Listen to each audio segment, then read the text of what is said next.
to myself again. But it's the only way you're ever gonna learn. You look back and it's all in the past. I'm dwelling on the thoughts I cannot say to you. If I don't say Good evening, welcome to NUFC Matters with me, Steve Wraith. Delighted to welcome Ross Gregory back to the show. Good evening, Ross. Evening, Steve. Evening, everyone. Good to see you, mate. And yes, VAR, mate, is the talking point this week. We're not going to get away from it until, I guess, we'll get the next round of games and we see whether they've learned anything from last weekend's disastrous showing. And not just last weekend, of course, that affected Newcastle. We got affected midweek against Liverpool as well. But what's your take been on the VAR decisions at Newcastle, Liverpool and Newcastle Crystal Palace?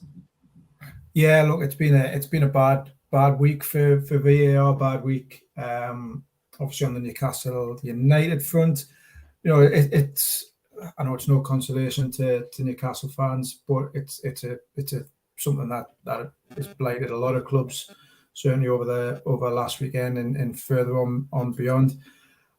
It's a real tricky one, this one, Steve. I think a few years ago, before VAR came in, I think a lot of people, probably myself included, were happy to have some sort of video analysis, some sort of video input into the officiating, just to lend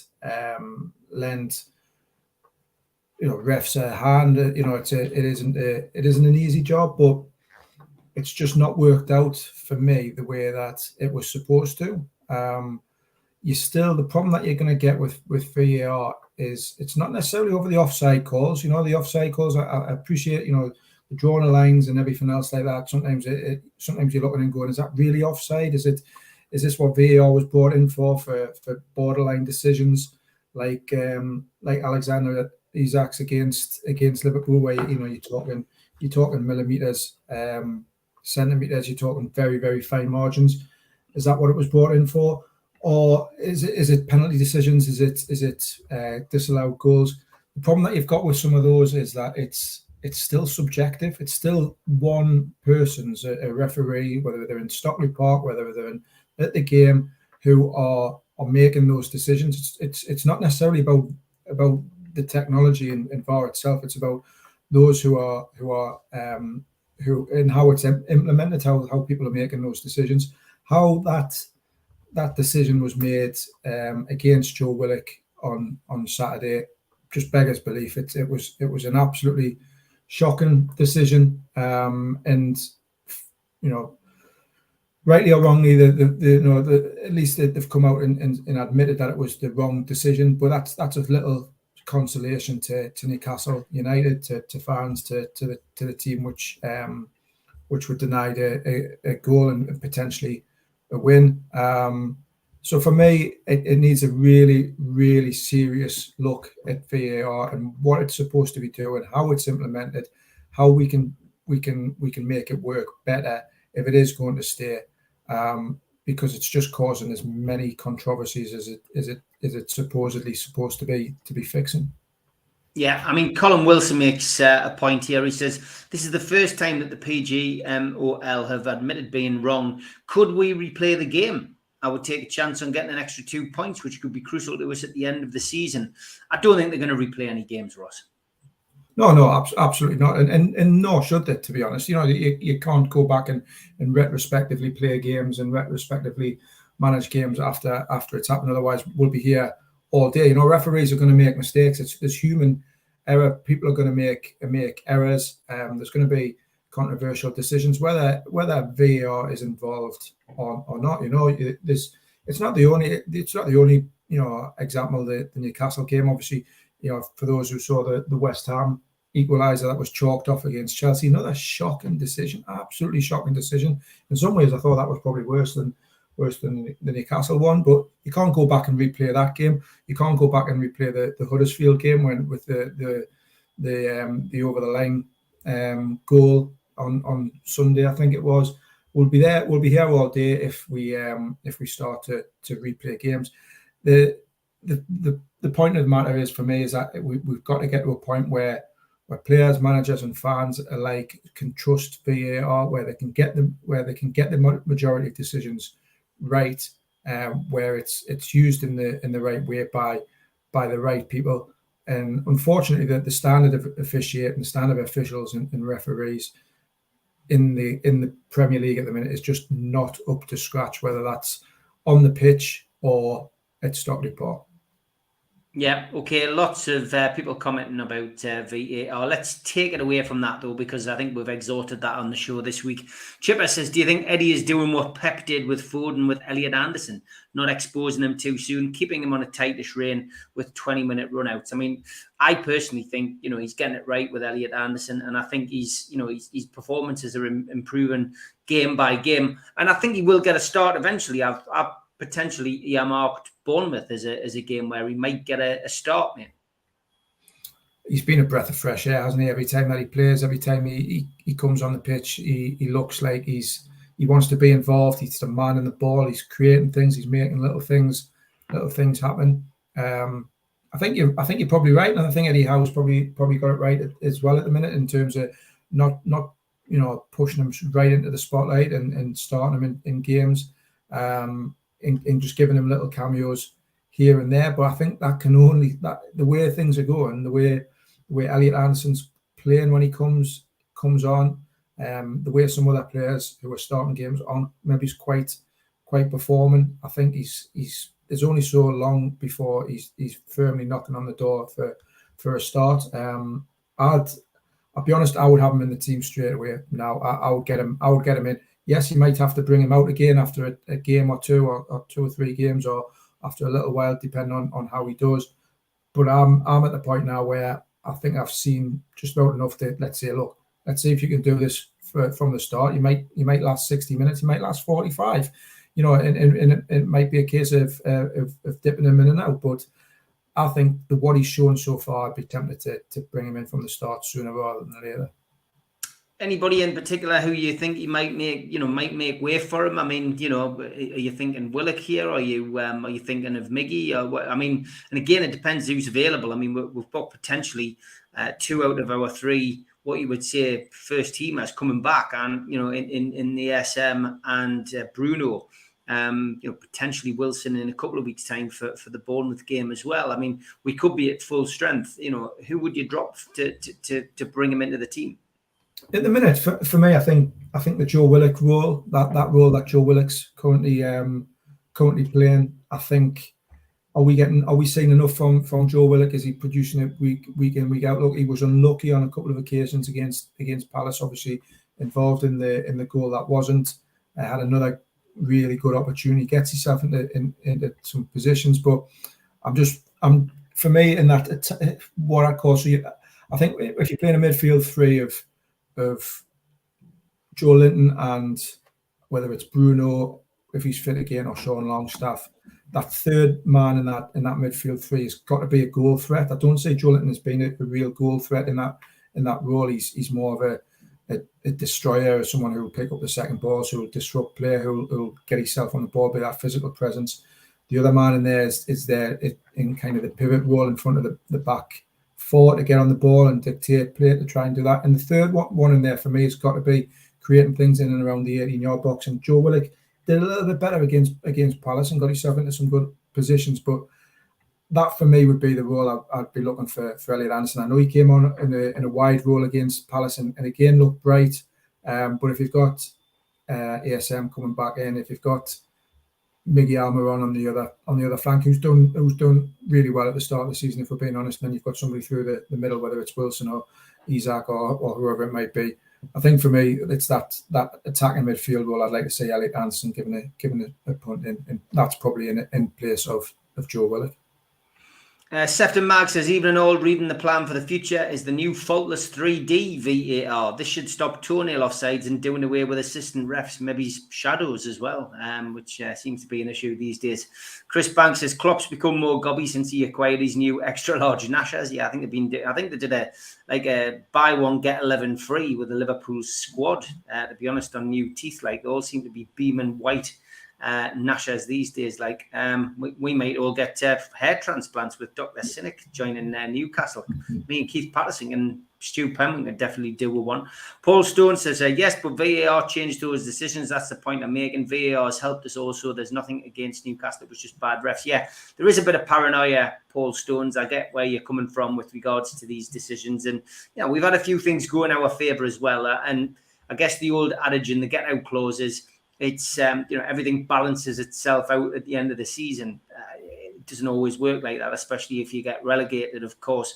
And I think they just need to improve the technology. Getting back to VAR, I've got to agree. Alan Shearer is right. It's not VAR that's the problem. It's the people who are using it. And when you get someone like Lee Mason not showing an angle to Salisbury, the referee, of a particular foul, then Salisbury's going to change his mind, and that's the problem. There was a blatant push in Willock's back on that game at the weekend.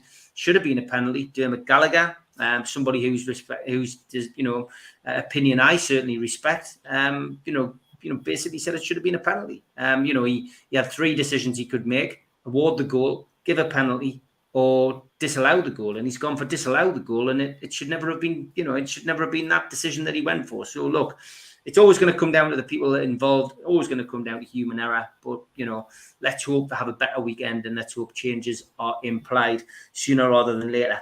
I wanted to touch on something that's in the Chronicle tonight, Ross, with you. The James Maddison story is quite interesting, and it comes from an Ian Wright podcast that he was involved in. Just saying that, he got the impression that Maddison really wanted to come to Newcastle, but unfortunately, Newcastle didn't go in with, a higher bid. They chose to spend their money on Isak, which I think most of us would agree was probably a wiser investment in this window, because we needed somebody who could come in and score goals, and he can certainly do that. But yeah, the Maddison line was interesting that the Chronicle took today from that particular podcast. Yeah, look, I think Newcastle, let's be honest, with the majority of transfers, you're not going to go in and start bidding, big money for a player unless you've been given some sort of steer that the player would be interested. It's not about tapping the players up. It's not about doing things necessarily, illegally or breaking any rules. It just happens. Okay, it happens in pretty much every part of football, right down, from the top right down to the bottom. You're going to have a bit of an understanding, a bit of a steer that a player is interested, or there might be an opportunity to get him out if you can agree fees, if you can agree personal terms, etc., etc. But I don't for 1 minute believe that Newcastle would have put in a big bid like that it did for James Maddison, unless they were confident through speaking to various different people around James Maddison and around Leicester that he was interested in coming. For whatever reason, the deal didn't happen. They didn't go in big enough with the money that they couldn't get, or they decided to switch targets and switch tack and go for a bit more of a central striker, which I agree with. I think was probably was ultimately the right decision. You've got to remember as well, there's a lot of unrest going on at Leicester, and there's a lot of things happening behind the scenes.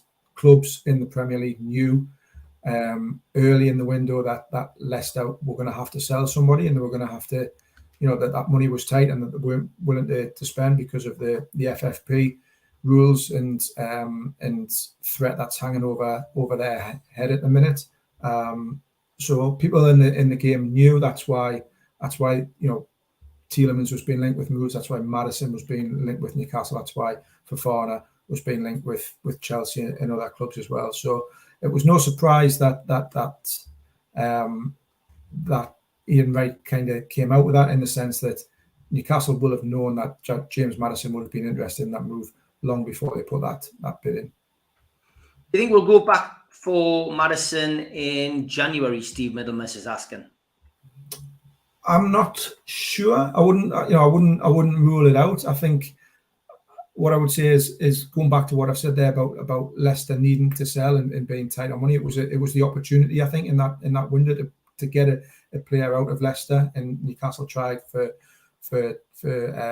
Maddison, but they didn't go in big enough, and they ended up selling Fofana instead to Chelsea. So whether Leicester will try or need to get rid of somebody in the meantime, there's a long time between now and kind of January, Leicester could be in. They're already in a bit of bother.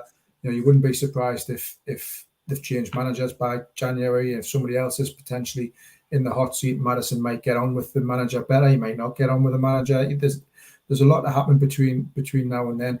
Will Newcastle want to spend 60, 70 million in January on one player? Again, we'll just have to wait and see how the season pans out. Will they need to injuries? Will they need to go in and buy a left back or a goalkeeper or a centre half or something like that?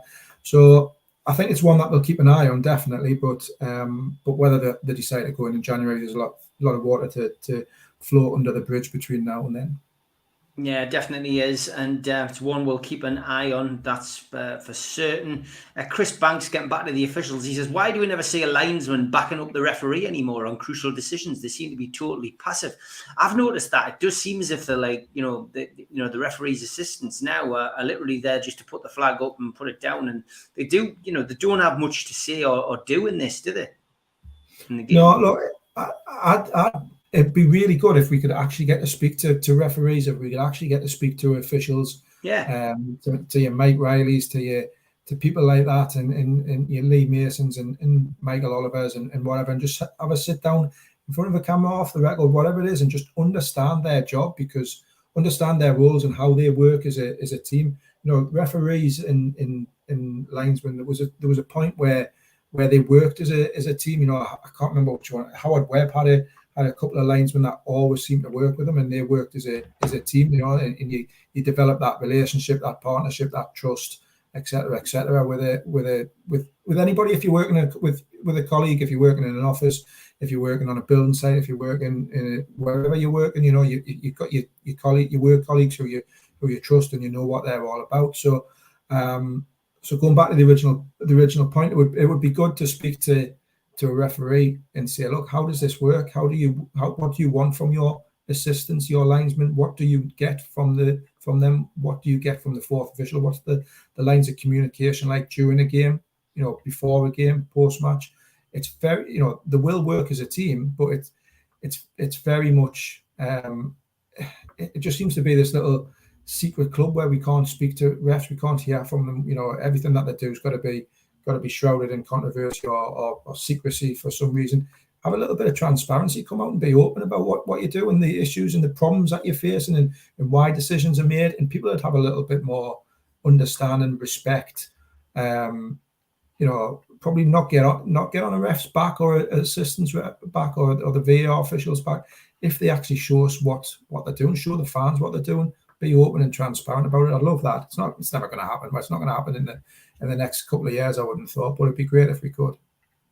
Yeah, it's just something needs to change. I think that's the bottom line. That we all agree on that. PDK says, anything on the Saudi airline IRA tweet or RIA tweet? Yeah, that's been interesting, Ross, hasn't it? I mean, it's caused a bit of a flutter amongst the fan base on social media.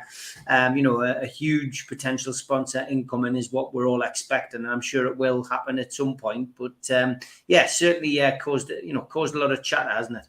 It has, and it's always going to be the case where big businesses, big Saudi businesses with links to the PIF are going to be linked with Newcastle sponsorships. I don't know if it's people putting two and two together and coming up with five. I've really got no insight into it at all. But it would be, Newcastle are going to need to come up with a couple of really big sponsorship and commercial partnerships over the next 12 to 18 months if they want to continue the progression and they want to continue to be able to spend as they have done in the transfer market so far. So watch this space, I think, again with that one. Yeah, definitely a case of watch this space. Tom Dixon says, Ross, are you confident that ASM and Bruno will be back for the West Ham game at the weekend? It seems likely, doesn't it, Ross? Yeah, I think they'll be close. I think the both of them are going to be pretty close. You'd hope that they'll both be fit, if not for that game, then shortly after. But when you listen to Eddie Howe, when you listen to the noises coming out of the club as well, neither injury was really particularly severe. But you've just got to be careful with the recuperation, with the rehab. You don't want to turn something that's a 2 or 3 week injury into a 6 or 7 week injury, and all of a sudden, you know, you're out long term because you've rushed it back when they're not quite ready. So you hope so. I hope so, but at the same time, I'd rather that they erred on the side of caution if there is any doubt with either player. Yeah, it's not rushing them back is the key. We don't really want to have players coming back and getting injured again, especially Wilson. Tom also says, I didn't rate Longstaff at the weekend. I didn't think he did too much. Longstaff is he's a bit of an enigma at times. He gives the ball away cheaply, I find, on occasions, but then the ball he put through for Isak against Liverpool at Anfield was sublime. Yeah, look, I think I said it last week as well. He's not going to be a John Joe Shelby. He's not going to be a Bruno. He's in that role, learning it, still developing as a player. Is he going to be somebody who can take the club, who can help take the club into the top 6, top 8? I hope so, because we all want to see good young local players, local talent coming to the fore and helping the club progress. You know, both ourselves, Steve, were old enough to remember when Newcastle took off last time under Keegan, the roles that your Lee Clarks and your Steve Howies and your Alan Thompsons and so on and so forth, Stevie Watsons, Robbie Elliott's, all them played, and it's great for fans to be able to get attached to a local player, to see, you know, players coming through and progressing through the academy. I think we need to be patient with Sean Longstaff. I don't think it does anybody any favours if we get on his back, if fans get on his back because he misplaces a couple of passes. He is going to do that. He's not the finished article. He's still learning the game, and he's not let's be honest, he's not currently, he might get there, but he's not currently at the level of a Bruno or a Declan Rice or whoever you want to compare him to. But let him flourish, let him keep playing. He's got to get a run of games under his belt. He's got to get 7, 8, 9, 10 games under his belt where he can find his rhythm, find his place in the team, understand his role, grow in confidence, and then hopefully we'll see the best of Sean Longstaff. Lots of chatter going on about this VAR decision again, and it's the permutations which all stemmed from that particular foul. It's just crazy. It really, really is. Steve Middlemas says, did you see the ex-Premier League ref Mark Halsey comments on the corrupt decisions at all? I've seen something from Mark Halsey. I'll be brutally honest, I tend not to read too much of Mark Halsey. I think he's a bit of a... I've got it here. He said, I've been in that situation when I've seen an incident and been told to say that I haven't seen it. To be fair to the FA, it's not them. It comes from within the PGMOL, the Professional Game Match Officials Limited. It doesn't stop there. We've been told to give a certain amount of corners, of throw-ins, fouls, bookings, etc. The Premier League is rife with spot fixing and bias towards certain clubs from the FA. Every referee in the Premier League could be in front of a court one day soon. Now, I'm not sure where that quote's come from, so I will say allegedly that came from Mark Halsey. Has it come from a book? Has it come from an interview? Has it come from a newspaper article? I really don't know, but that is circulating on social media. And I have got that there because, and I had a feeling somebody might bring it up. Is it true? I don't know. If it is true, it's a pretty serious accusation, Ross. I'll be honest. I don't want to sound naive. I don't want to come across as being that way. But I'd be astounded if referees, match officials, were involved in spot fixing in the Premier League at a rife level. If it was something that all referees were involved in spot fixing at that level, I'd be astounded. I would be absolutely flabbergasted. Me too. I've not seen this. I saw them quotes. I think I saw them over the weekend, Sunday. I saw them the same as you did, Steve. I've not seen them necessarily followed up by anybody, which maybe tells a story. But I just look. Mark Halsey has had a lot of things to say since he retired. It's a pity he didn't say some of the things when he was refereeing, but he's had a lot of things to say since he retired. Sometimes people like to keep themselves in the public eye. I'm not saying that's what he's doing, but yeah, there are amazing claims if it is what he said is reported. I'd be absolutely flabbergasted. Yeah, me too. Okay, big shout out for the sponsors as always. Thank you to skipsandbins.com, telephone 0800 25 45 25 3, email inquiries at skipsandbins.com, website www.skipsandbins.com, easy contract free and pay as you go waste collection. Thanks to Darren Baldwin Funerals, independent funeral directors. 304 Old Durham Road, Gateshead is where you can find them. Call them on 0191 478 2730 or go to the website www.darrenbaldwinfunerals.co.uk. Thanks to Garden of Healing Dispensary, CBD hemp and cannabinoid specialists, www.thegohd.com. And thanks to Mr. Vicky's Sauces, handmade in Cumbria. You can find them at mrvickies.co.uk or by calling 01768 210 102. Welcome to our new sponsor for this month, 3 Properties and 3 Property Investments, who specialise in sourcing investment properties for their clients who are looking to invest in the Northeast. They offer a full in-house service from sourcing the deals to managing the properties for you, and they've done over 100 plus deals in the past 12 months for clients all over the UK. Give the guys a follow on Instagram, matty.patter_northeast property and phil.reed_northeast property, or email phil@3property.co.uk should you be interested in getting a good property deal. Matty Patter, of course, former Newcastle United player. Thanks for getting in touch, mate. Big thank you to Media Arts for all the help with the video side of things, and qtechshop.co.uk, the makers of pool tables and snooker tables in Wallsend, Newcastle, and the guys who run our website, NUFCmatters.com. If you want to subscribe, hit the NUFC Matters logo in the bottom right-hand corner and you can subscribe for free. Hit the thumb up to like the video, click share to your social media, and drop into the comments box to speak to like-minded Newcastle fans or to post a question. We do go up as a podcast as well on iTunes, Spotify and the rest. And if you want to join the channel, click join underneath or go to nufcmatters.com and click membership. If you do it that way, then you can get a pen, a cup, a membership card and a scarf, an entry into the monthly draw. There's a QR code there if you've got a smartphone to take you straight there.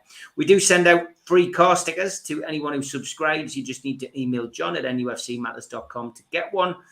And the Matchday Bucket is virtual. It is available 365 days of the year, and you can make a donation to the food bank by going to nufcfansfoodbank.co.uk.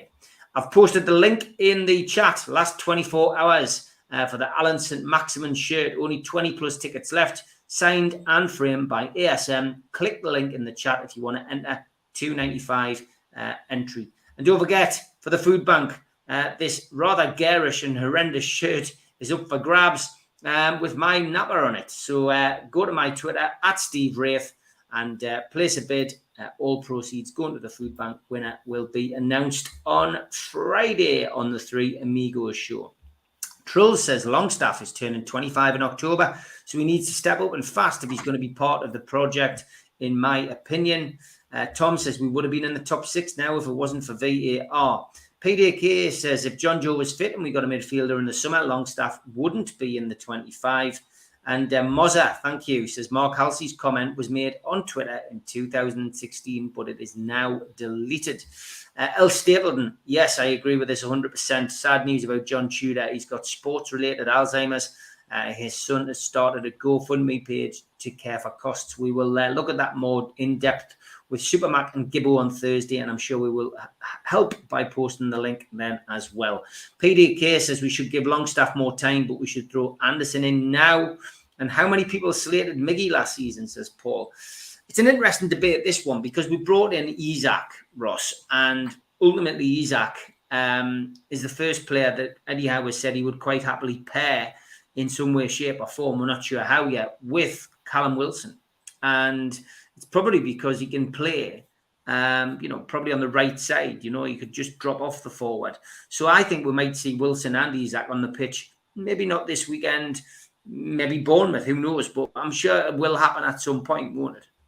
Yeah, I think it will. I think what you've got with Alexander Isak is a versatile, modern, adaptable forward, somebody who can probably play across the front line. You know, he might prefer to play in a 2 or a 3. He's played in different roles for the clubs that he's played and at international level.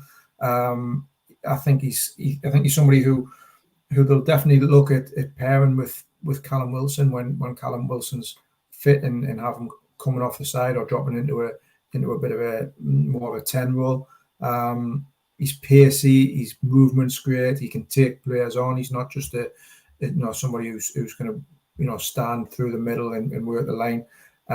He's a modern footballer. I am going to compare him to somebody, but I don't mean the comparison in the sense that he's as good as. But look at somebody like Kylian Mbappe who can play out wide, who can play through the middle. I'm not saying he's the next Mbappe because Mbappe's a phenomenal talent in his own right, but he's that type of forward, I think, who can play in a couple of different positions across the front line and use the different assets and attributes that he's got in partnership with other players. I'm looking forward to seeing them both on the pitch together. That is a front three which will be exciting to watch, says Paul Stones, and I've got to agree with you, mate, 100%. ASM, Wilson and Isaac. Bruno putting the balls through, it's exciting. It's already, it hasn't happened yet, but we're already looking forward to it. Miggy and Longstaff, etc., all have to improve this season. I think Eddie Howe knows this. Yeah, and Murphy. Murphy's come on the last 3 games and he's been awful. I'm sure he knows it himself. He hasn't been able.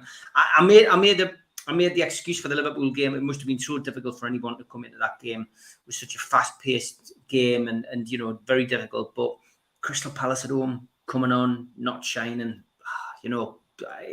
He's clearly not in a great run of form, and I don't like digging players out. I'm sure he will come good at some shape or form, but he's not gonna be the future of Newcastle United, and I think a lot of these players know that.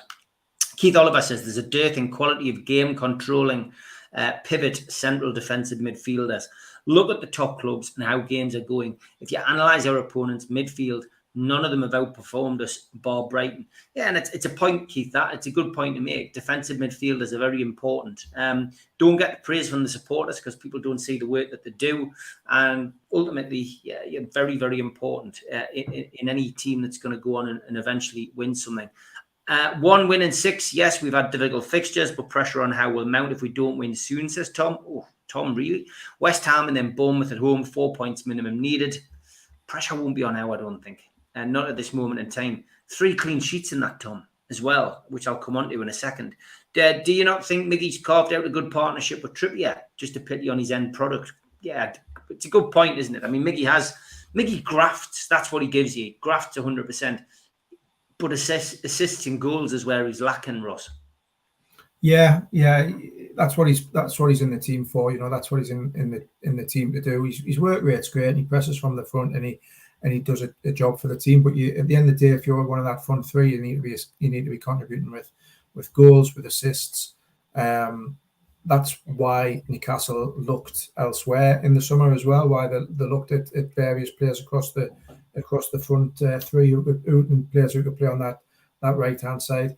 Some interesting comments there. Look, I think there's a handful, 6, 7 players who've got to show over the next 6 to 8 months that they're the right player to help Newcastle move forward where they want to be. There's a lot of players in that camp, whether it's Almiron, Longstaff, your Murphys, your Joe Willocks, your Fabian Schär's,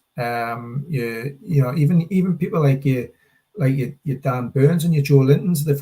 Everybody's got to keep the levels up, because where Newcastle are at now, their ambitions are lofty, their ambitions are high, rightly so, and the club's not going to stand still. It's not going to carry any player who they don't think can take the club where they want to go. So everybody, I think, has got a challenge now to show that they're good enough to play for Newcastle United and to get them into that top 6 ultimately.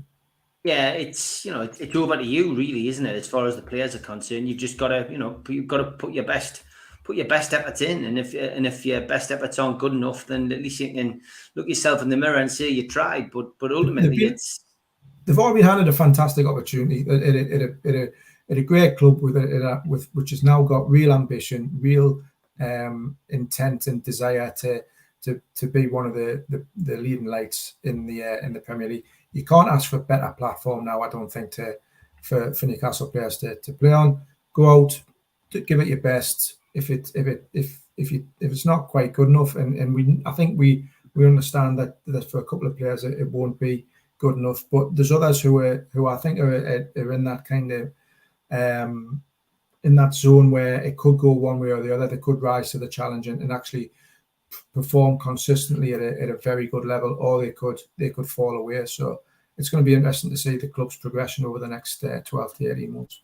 Tom Dixon says, how many points can we get from our next 4 fixtures? I am expecting a draw at West Ham, a win against Bournemouth, a draw at Fulham, and a win against Brentford. So I'm going 8 points. I think that's fair. I think that's fair enough. Yeah. Yeah, okay, there we go. Both agreed on that. Nick Pope, let's talk a little bit about him, Ross. Just the stats alone tell you exactly where Nick Pope is as far as we're concerned. His average save percentage is 82.4%, just ahead of Pickford, who's on 81.3%, and that's international form.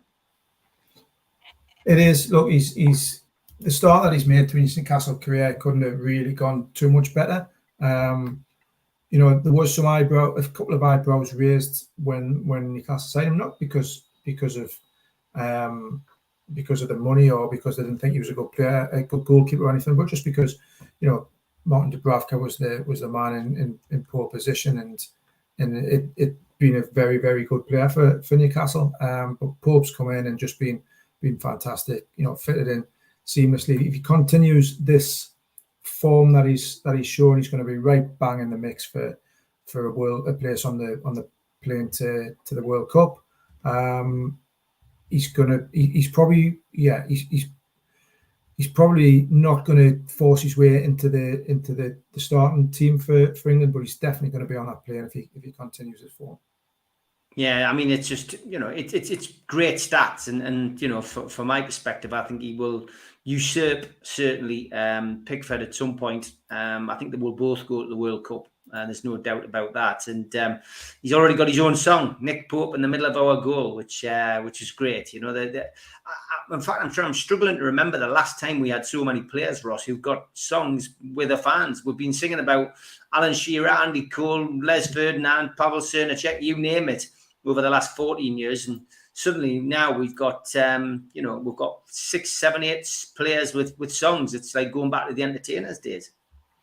It is, but it's also, I think, is it not, you tell me, Steve, is it not also a emblematic of the positivity around the club as well, of the hope and the excitement and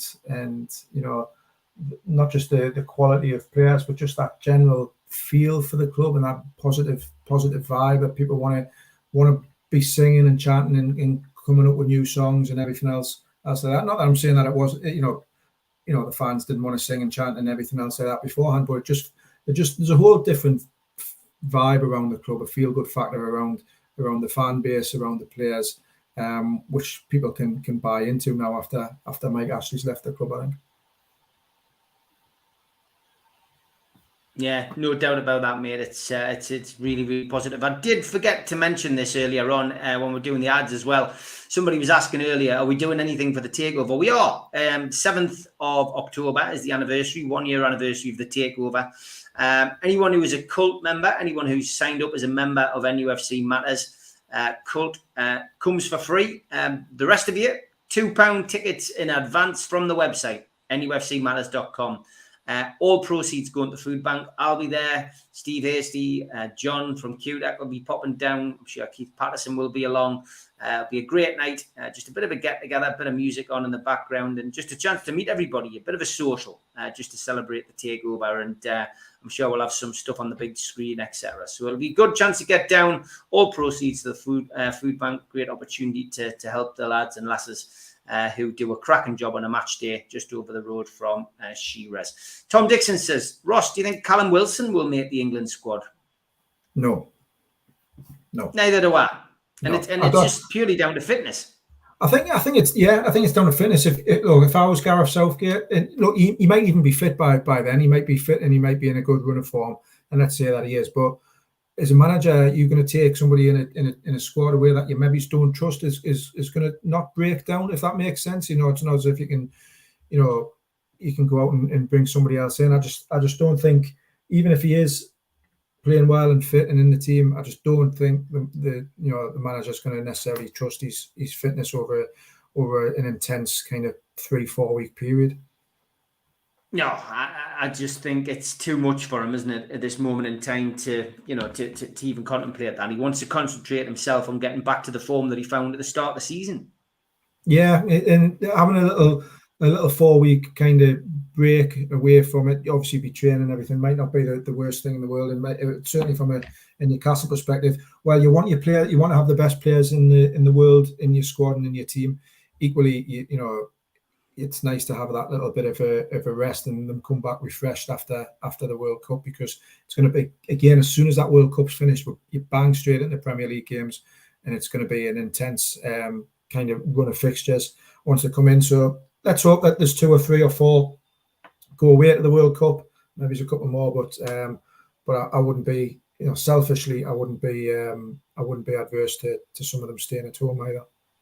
Yes, you just need to turn. Well, you can turn up, Steve. It's better buying the tickets in advance, just so we know how many people's coming, because the venue before the event always say how many people are coming, because obviously they need to know how many bar staff have on. So that's why we'll put the tickets up for sale. We understand not everybody can do that. Some people aren't tech savvy, whatever, and they just want to come and put £2 in the bucket. Ideally, book it in advance. If you can book it in advance, do that, just so we've got a rough idea of how many people are going to turn up. We don't expect 52,000 there, but yeah, it just gives us an idea, if that makes sense. Callum might be too risky on the positive side, saving for us, says Mozza. Yeah, I would agree. Yeah, we want the best out of Callum Wilson, not England. PDK says, if Wilson doesn't get picked for the World Cup, I'll be gutted for him, but buzzing for us. Which, yeah, I get it where everyone's coming from on that. We just don't really want, we just don't want that situation to occur where, he gets a long-term injury. We had it with Michael Owen. We spent money on Michael Owen, got injured for England, and then that was it. We just, we didn't get the best out of him, full stop after that, which is sad. Interesting, I did a talk with Steve Howie last Thursday at the Tynemouth Surf Cafe, and I did ask him the question about 2 left-footed centre-halves playing together. And he said, absolutely. Why not? 2 right-footed centre-halves can play together. Why not 2 left? And he said, in this day and age, I cannot understand why professional footballers can't kick with both feet. So it was an interesting point coming from somebody who I respect a lot as a centre-half, having been at Newcastle for the best part of 13 years. I still never got a testimonial, by the way, which he should have done. But yeah, it was just an interesting policy. And I guess as well with Eddie Howe, with the back 4, with injuries, he's been able to give everyone that opportunity to play. Dan Burn has been able to slot in at left back when Target's been out. He's played Shaw as a consistent alongside Botman, Burn, Lascelles. So I guess the one ever present seems to be Fabian Shaw. He seems to like him a lot, and he's just going to take it game by game, I guess. Yeah, it's interesting the makeup of the defence. I think Fabian Schär's done nothing wrong. I think what he's good at, what he benefits the team is he's comfortable on the ball, and he's happy bringing the ball out of defence, and he can spot a pass, he can break the lines with a pass, as can Sven Botman as well. They're both comfortable in possession. That's going to be key. Obviously, the main focus is being robust and tight, and being solid at the back and keeping clean sheets. But the way modern football is you've got to be able to play. You've got to be able to play out from the back, and Fabian Schär can certainly do that. He can contribute with a goal or 2. He scored the odd screamer, obviously against Forest. Got it off to a great start. I'm comfortable with 2 right-footed centre-halves, 2 left-footed centre-halves, but I think Fabian Schär is certainly in poor position at the minute, and there's no reason to upset that kind of balance. I think, yeah, having that balance works perfectly. And some players are more comfortable on that left side. of a defence, even if they're right-footed. You know, John Terry always played on the left-hand side of a central defensive partnership. Good with his left foot, but good with his right foot. You know, two-footed. Yeah, you know, Steve's right. There's no excuses for players not being two-footed these days. Yeah, definitely. Steve, I'll be over in Newcastle on the 7th of October. Can I pay on the door? Yes, Eamon, you can, but ideally would prefer people to pay in advance. It's only a couple of quid, just so we know what the numbers are, mate. But yeah, that's the reason we went with this as well, with it being the game the following day. Good opportunity for a lot of expats who are travelling up. I know Julie Baker's coming up, which is great. People who just don't live quite in the area can get in. Will there be any more upgrades to the ground during the World Cup? PDK, I think all upgrades at this moment in time are happening at the training ground. I dare say there might be one or two, but I don't think we'll see any major changes to the ground until, you know, probably the summer again. But you never know. There might be things that they can do and change, but they're focusing on the training facilities, which I think will be finished probably by the end of the season. Thoughts? Trippier has got to be in with a shout for the World Cup squad. He is a tremendous leader, says Tim. I would imagine that Trippier is a shoe-in, mate, because you know, he's had an outstanding start of the season. He's going to be there or thereabouts, isn't he? You know, England have got an absolute wealth of full-back options, particularly on that right-hand side. Maybe it's less so on the left-hand side. You know, there's some great full-backs in there. You know, Trent Alexander-Arnold, Reece James, Kyle Walker, Kieran Trippier. You can go on and name you know, plenty of them. Trippier he's obviously somebody that Gareth Southgate trusts. He's somebody that's done jobs for him in the past at the top level in World Cup semi-finals, in the Euros, played on both flanks. I think it'll be interesting. It's gonna be interesting to see what the makeup of that squad is. And I'm not fearful for Kieran Trippier, but you just want to, because there's so many players involved, there's so many players at a really good level in that full-back position. Is he going to take 3 or 4? Trippier can play left back. That should hopefully stand him in good stead. But there's so much competition for places. It might just be who's in form at that particular time. But I'd have Kieran Trippier in my squad every day of the week. Yeah. Yeah, I mean, me too, and I think it's a necessity that you know, England take him because he's a big player. Just want to talk a little bit about, you know, this club of ours getting things right again, and photos emerging now from the meet and greet today at St James's Park, held by Castore. But yeah, you know, Manquillo, Miggy, Bruno, and Joe Linton doing a meet and greet with the supporters. You know, youngsters getting an opportunity to meet their heroes. Massive thing, this. And 12 months ago, people just wouldn't have got this opportunity. No, it's great to see. It's you know, these little things like this just make a huge difference to the fans, to the community. You know, just connecting in with them, giving people that opportunity to meet and greet their heroes. You know, where they might not ordinarily get that opportunity.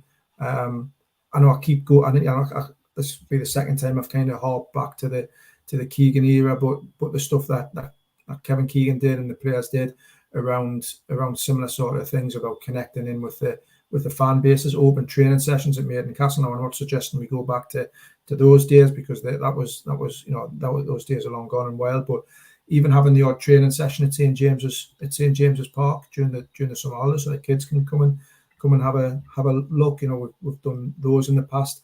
Really important that the club connects in with the fan base as much as possible.